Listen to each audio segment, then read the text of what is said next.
Hello everyone, blogger cell control থেকে কবিতা। প্রতিদিনের মতো হচ্ছে একটা রান্না ব্লগ ভিডিও আজকে নিয়ে আসলাম, আর কাবাবের রেসিপি। তো হচ্ছে রমজান দেখতে দেখতে শেষ হয়ে গিয়েছে, আর হচ্ছে ইনশাল্লাহ কালকে আমরা ঈদ উদযাপন করব। যাই হোক, এখানে হচ্ছে কাবাব করব চিকেন দিয়ে। বুটের ডালগুলো হচ্ছে আপনারা রাত্রে ভিজিয়ে রাখবেন, আর যদি হাতে সময় না থাকে তাহলে হচ্ছে গিয়ে 3 ঘন্টা মতো ভিজিয়ে রাখতে হবে। এখানে 300 গ্রামের মতো মুরগি নিয়েছি, হাড় ছাড়া যে মাংসটা। আপনারা হচ্ছে গরুর মাংস দিয়ে করতে পারেন, সমস্যা নাই। কিন্তু হচ্ছে এখানে আদা রসুন পেস্ট দিতে হবে, বাটাগুলো ঘরোয়া পদ্ধতিতে যেভাবে কাবাবটা তৈরি করে থাকে সেটা আমি আপনাদেরকে দেখিয়ে দিব কাবাবের মশলা বাদে। তো এখানে হচ্ছে জিরার গুঁড়া, ধনিয়ার গুঁড়া, গরম মশলা গুঁড়া, তারপর হচ্ছে গিয়ে হলুদের গুঁড়া, মরিচের গুঁড়ো। এখানে 1 টেবিল চামচ করে দিবেন লবণ, বাস। আর কোনো কিছু প্রয়োজন নাই যে আমাদের হাই হুতাশ করে হচ্ছে কাবাবে মশলা দিতে হবে, না, এগুলো কোনো কিছু দরকার নেই। আন্দাজ মতন করে আন্দাজ মতো প্রথমে একটু লবণটা দেবেন, কারণ এখন তো রোজার সময় আমি এই জিনিসটা করা হয়েছে, তো এইটা হচ্ছে গিয়ে আমি এই জন্য লবণ আমি আন্দাজ মতন দিয়ে দিয়েছি। তারপর যে আমার রাত্রে ভিজানো যে বুটের ডালগুলো দিয়ে দিলাম, আর হচ্ছে তেলটা দিয়ে দিয়েছি। দেখেন, এখন সুন্দর করে মাখিয়ে নিতে হবে যাতে সবগুলো গায়ে গায়ে লেগে যায়। এইভাবে করে মাখিয়ে নেবেন সুন্দর করে। আর হচ্ছে ঈদ অকেশনটা বা হচ্ছে গিয়ে ফ্যামিলি প্রোগ্রামের জন্য হচ্ছে কাবাবটা প্রয়োজন হয়। তো এই জন্য কাবাবটা আপনারা হচ্ছে তৈরি করে কমপক্ষে 3 মাস ডিপ ফ্রিজে ফ্রোজেন করে রাখতে পারবেন।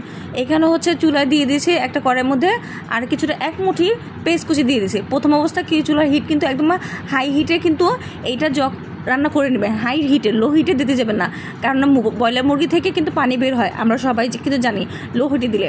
তো এরকম করে অনেকক্ষণ নিচে দিতে যাতে না লেগে যায় এটা খেয়াল রাখতে হবে। এরকম করে অনেকক্ষণ কি রান্না করে নিতে হবে, একবারে পুরো মাখা মাখা পর্যন্ত, মাখা মাখা যে পর্যন্ত না হবে ও পর্যন্ত কি রান্না করে নিতে হবে। দেখেন আমারটা কিন্তু পুরো মাখা মাখা হয়ে গেছে, এক পর্যায়ে পুরা সেম পুরা একদম মাখা মাখা হয়ে গেছে।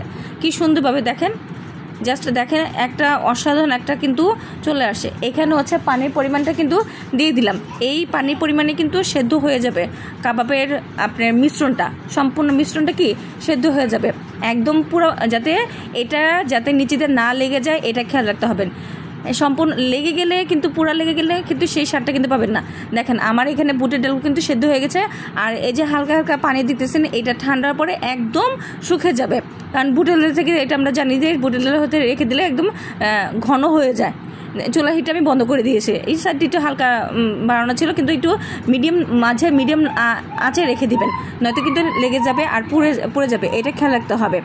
যা সুন্দরভাবে কিন্তু হয়ে গেছে, এক ঝলকে দেখিয়ে দিয়েছে আপনাকে। দেখেন কতটা অসাধারণভাবে হয়েছে, একদম দেখেন একটু লাগে না, কিচ্ছু না, লো হিটে সুন্দরভাবে। আমি কিন্তু বারবার সুন্দরভাবে রেসিপিটা সম্পূর্ণ বলে দিচ্ছি।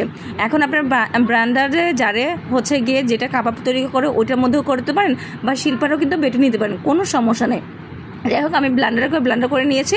এখন কত সুন্দর করে একটা মিশ্রণ দোধ রয়েছে। এখন এখানে ধনিয়া পাতা আর কিছুটা কাঁচামরিচ দেবেন, আর যদি ভালো লাগে তাহলে পেঁয়াজের যে ব্রেস্টটা আছে ওইটা দেবেন, কাঁচা পেঁয়াজ একটু মোটেও দিতে যাবেন না। তো এইভাবে করে আপনারা সুন্দর মতো মুথে নেবেন। দেখেন আমি এখানে একটা টিপস বলে দিই, যখন কাবাবের মিশ্রণটা দেখবেন যে একটু শক্ত, বেশি শক্ত যদি হয়ে থাকে তাহলে 2টা ডিম দিবেন, আর প্রথম অবস্থায় 1টা ডিম দিবেন। তারপর হচ্ছে যদি দেখেন না ঠিক আছে মিশ্রণটা, তাহলে হচ্ছে 1টাই থাকবে। আর যখন দেখতেছেন যে মিশ্রণটা ঠিক নাই তাহলে কিন্তু 2টা দিবেন, বা হচ্ছে ওই যে আপনারা ব্রেড কাম পান, ওই ব্রেড কাম বা হচ্ছে পাউরুটি একটু গুঁড়া করে বাসে দিলে কিন্তু হয়ে যাবে এই মিশ্রণটা সুন্দর। দেখেন এখন কাবাবের শেপটা কিন্তু করে নিচ্ছে, দেখেন কত সুন্দর গোল গোল নিয়ে তারপর হাতে চাপ দিয়ে নেওয়া হচ্ছে, একবারে অসাধারণ। এরকম শাহী কাবাব যেটাকে আমরা বলে থাকি, একদম অসাধারণভাবে। তো এরকম কাবাব কার কার পছন্দ অবশ্যই লাইক কমেন্ট দিয়ে দেখবেন, আর আমার ফুল ভিডিও দেখে একটা গঠনমূলক কমেন্ট করে যাবেন। উপর কিন্তু ধাক্কা দিয়ে যাবেন না। এই সম্পূর্ণ ভিডিওটা কিন্তু হচ্ছে আমাদের আপাদের জন্য, বাসায় গেস্ট যখন চলে আসে সবার জন্য।